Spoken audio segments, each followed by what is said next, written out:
पाकिस्तान में एक एक कर भारत के दुश्मनों का सफाया हो रहा है। पाकिस्तान में अपनी ही जमीन पर चुन चुन कर आतंकी मौत के घाट उतारे जा रहे हैं। अब दाऊद इब्राहिम को जहर दिए जाने की खबर है। हाल में हाफिज सईद के बेहद करीबी हबीबुल्लाह को अज्ञात बंदूकधारियों ने मौत के घाट उतार दिया। अब हाफिज सईद और मसूद अजहर को भी अपनी बुरी मौत का डर सता रहा है। भारत की संसद पर 22 साल पहले हुए आतंकी हमले का मास्टरमाइंड मसूद अजहर भले ही पाकिस्तान में कड़ी सुरक्षा व्यवस्था के बीच रहता हो, लेकिन उसे अब ये डर सताने लगा है कि कहीं कोई अज्ञात हमलावर आकर उसे भी मौत की नींद न सुला दे। मीडिया रिपोर्ट्स के मुताबिक जैश ए मोहम्मद का सरगना मसूद राजधानी इस्लामाबाद में मौजूद है। 55 साल का ये आतंकी शायद ही कभी पाकिस्तान के बहावलपुर में अपने मदरसे मरकज उस्मान अली जाता होगा। मसूद सिर्फ भारत ही नहीं बल्कि पाकिस्तान के खिलाफ भी काम कर चुका है। दरअसल 2002 में अंतर्राष्ट्रीय स्तर पर दबाव के बीच पाकिस्तान ने जैश ए मोहम्मद को आतंकी संगठन घोषित कर दिया था। इसके बाद गुस्साए आतंकियों ने अगले ही साल 2003 में तत्कालीन पाकिस्तानी राष्ट्रपति परवेज मुशर्रफ को मारने की कोशिश की थी।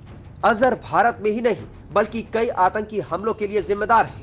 संसद हमले के अलावा मसूद 2016 में पठानकोट हमले का भी मास्टरमाइंड रहा। इस मामले में दिल्ली पुलिस की चार्जशीट के मुताबिक मसूद ने भारत पर हमलों के लिए जैश ए मोहम्मद के कैडर का इस्तेमाल किया था।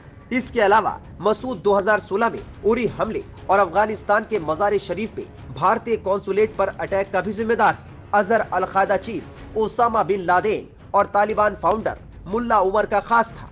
मसूद अजहर पहली बार 29 जनवरी 1994 को बांग्लादेश विमान में सवार होकर ढाका से दिल्ली पहुंचा था।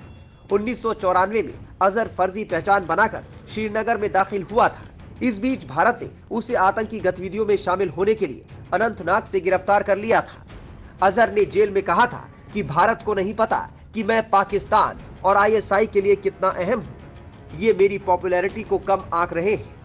आईएसआई मुझे वापस पाकिस्तान लाकर रहेगा। उसे श्रीनगर में बादामी बाग छावनी, दिल्ली में तिहाड़ जेल और आखिर में जम्मू में कोट बलवाल जेल में रखा गया। चीनी सरकार कई बार यूएनएससी में मसूद को ग्लोबल टेररिस्ट घोषित होने से बचा चुकी है। 2009 में अजहर को वैश्विक आतंकी की लिस्ट में शामिल करने के लिए पहली बार प्रस्ताव आया था। फिलहाल तो पाकिस्तान में ही आतंकियों की शाबताई हुई है। एक साल में भारत के दुश्मन यानी 23 आतंकी मौत के घाट उतारे जा चुके हैं। अब देखना होगा कि अगला नंबर किसका होता है। टाइम्स ऑफ भारत डिजिटल की रिपोर्ट।